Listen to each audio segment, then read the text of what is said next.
बालमित्रांनो, आज आपण माझा जिल्हा माझे राज्य या पाठ्यघटकाचा अभ्यास करणार आहोत। सुरुवातीला या पाठामध्ये आपल्याला माणूस शेती करायला लागला, ती शेती तो पाणी जिथे जवळ असेल, नदी तलाव तेथे करू लागला आणि तेथेच तो वस्ती करू लागला।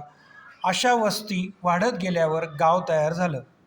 आज या पाठामध्ये आपल्याला मुख्यत्वे गाव, तालुका, जिल्हा आणि राज्य हे काय ते समजून घ्यायचं। पान क्रमांक 85 वर बघितलं तर तुम्हाला इथे वैरागड गाव दाखवलेलं आहे। हे वैरागड गाव आरमोरी तालुक्यामध्ये आहे। या दोघांमधलं जर निरीक्षण केलं तर तालुक्यामध्ये अनेक गावांचा समावेश केलेला असतो, म्हणजे गावापेक्षा तालुका खूप मोठा असतो। असे अनेक गावं तालुक्यामध्ये असतात। आता हा आरमोरी तालुका गडचिरोली जिल्ह्यामध्ये आहे। मग याचा अर्थ काय? तालुक्यापेक्षा जिल्हा खूप मोठा असतो आणि जिल्ह्यामध्ये अनेक तालुके असतात।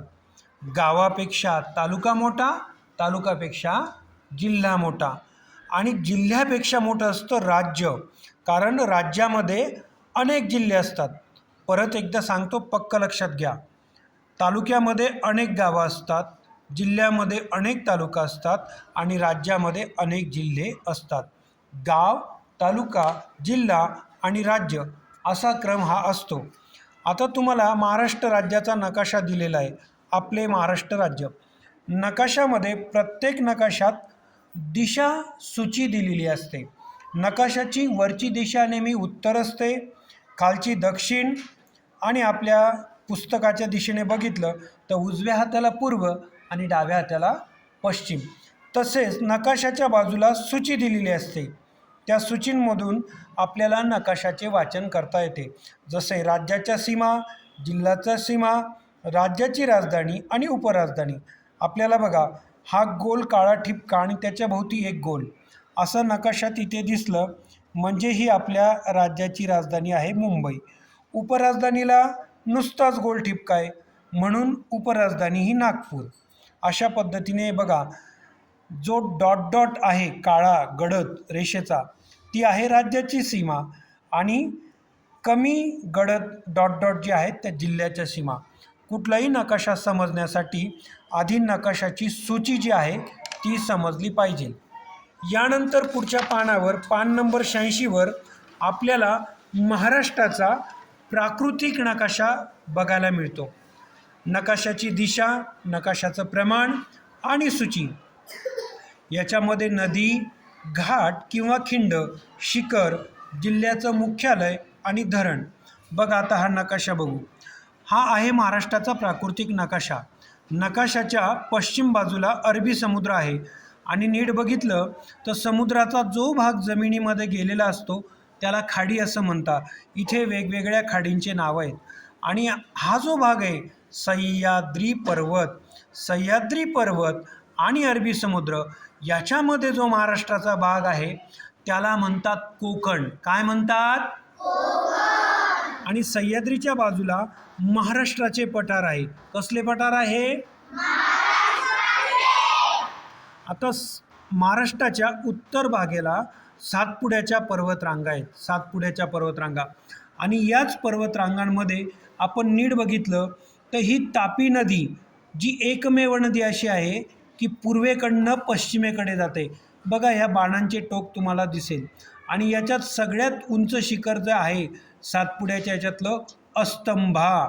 आणि तसंच इकडे सह्याद्रीच्या पर्वतरांगेमध्ये हे कळसूबाई उंच शिखर आहे। बघा, आता इथे जे आहे घाट, खिंड, बोरघाट, त्याच्यानंतर वेगवेगळ्या घाटांची नावं आहेत, खिंडींची पण नावं आहेत, नद्यांची नावं आहेत, पर्वतांची नावं आहेत।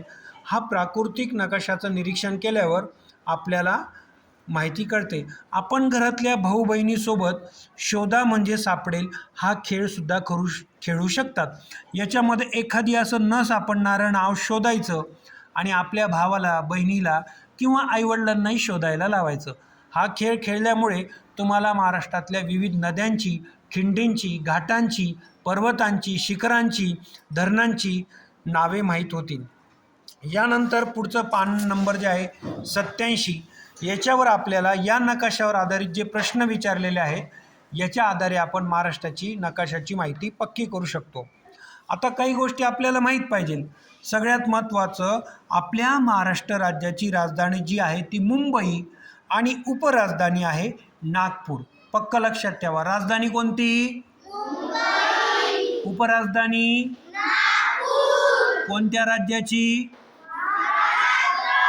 बरोबर. त्यानुसार आपल्या महाराष्ट्राचे 3 भाग पडतात. 1 किनारपट्टीचा प्रदेश, 2 पर्वतीय प्रदेश आणि 3 पठारी प्रदेश. 3 भाग. किनारपट्टीचा, पर्वतीय आणि पठारी. कुठल्या राज्याचे? महाराष्ट्र राज्याचे. महाराष्ट्रातील सर्वात लांब नदी गोदावरी आहे. कोणती नदी लांब आहे सर्वात? गोदावरी. महाराष्ट्राच्या उत्तर भागात म्हणजे वरच्या भागात सातपुडा पर्वत आहे. त्याच्यातलं सर्वात उंच जे शिखर आहे त्याचं नाव आहे अस्तंभा. कोणतं? आणि सह्याद्री पर्वतात जो पश्चिम घाट आहे त्याच्यातल्या सर्वात उंच शिखराचं नाव आहे कळसूबाई. कोणतं? आणि महाराष्ट्राच्या पश्चिमेला अरबी समुद्र. बघा काय काय माहिती मिळाली, परत सांगतो. महाराष्ट्राची राजधानी मुंबई, उपराजधानी नागपूर, 3 प्राकृतिक भाग, किनारपट्टीचा प्रदेश, पर्वतीय प्रदेश, पठारी प्रदेश, सर्वात लांब नदी गोदावरी, सातपुड्यातील सर्वात उंच शिखर अस्तंभा, पश्चिम घाटातील सर्वात उंच शिखर कळसूबाई आणि महाराष्ट्राच्या पश्चिमेला अरबी समुद्र. बघा ह्या गोष्टी आपण वारंवार जर वाचल्या तर त्या आपल्या लक्षात राहतात. त्याच्यानंतर इथे एक नकाशा दिलेला आहे. तिथे कुठे जास्त पाऊस पडतो आणि कुठे कमी पाऊस पडतो याचं सूचीमध्ये दिलेलं आहे. गडद निळा रंग जास्त पावसाचा, फिक्कट निळा रंग मध्यम पावसाचा आणि एकदम भुरकट निळा रंग कमी पावसाचा. त्यानुसार तुम्ही महाराष्ट्राच्या नकाशाचं निरीक्षण करू शकतात. आता पावसानुसार पिकांचाही उल्लेख केलेला आहे. मध्यम पावसाच्या प्रदेशात ज्वारी, तूर, सोयाबीन, जास्त पावसाच्या याच्यात भात आणि कमी याच्यात ज्वारी, बाजरी, मटकी. बघा इथे आपल्याला या नकाशात पिकांची विभागणी करायची, मागचा जो नकाशा आहे पावसाचा त्याच्या आधारावर. बरोबर. आता पुढची माहिती काय आहे का, पीक जे आहे ते कशावर अवलंबून आहे? 3 गोष्टींवर: हवा, मृदा आणि पाण्याच्या उपलब्धतेवर. हवामान, मृदा आणि पाण्याची उपलब्धता. आणि शेती हा महाराष्ट्राचा प्रमुख व्यवसाय आहे. शेतीत 2 प्रकार येतात. जी पावसाच्या पाण्यावर येतात तिला म्हणतात जिरायती शेती. कोणती? आणि विहीर, नाले किंवा सिंचन विहीर, कूपनलिका म्हणजे ज्याला बोर म्हणतो आपण, शेततळे, याच्यावर जी शेती केली जाते त्याला म्हणतात बागायती शेती. कोणती शेती? जी पावसाच्या पाण्यावर घेतला जातो त्याला खरीप हंगाम आणि जो विहिरीच्या, नदी नाल्यांच्या पाण्यावर घेतला जातो त्याला म्हणतात रब्बी हंगाम. हे शब्द लक्षात ठेवायचे. ह्या नकाशात पिकांची विभागणी दिलेली, कुठल्या राज्यात कुठल्या जिल्ह्यात कसे पिकं येतात बघा, आणि त्याच्या सूचीवरनं तो आपण अभ्यास करू शकतात. महत्त्वाचं म्हणजे शेतीमध्ये आता रासायनिक खतांचा वापर केला जातो, त्याच्याने जमीन खराब होते, प्रदूषण होतं. म्हणून जास्तीत जास्त सेंद्रिय खतांचा आपण वापर करायचा, जमिनीची हानी रोखायची. आता महाराष्ट्राचे प्रशासकीय विभाग दिलेले आहेत. 1, 2, 3, 4, 5, 6 प्रशासकीय विभाग येतात. घरी तुम्हाला या पद्धतीने रंगवायचं आहे. त्याच्यानंतर महाराष्ट्र राज्याची निर्मिती 1 मे 1960. कधी? 1 मे 1960. महाराष्ट्राची राजभाषा मराठी. कोणती भाषा आहे?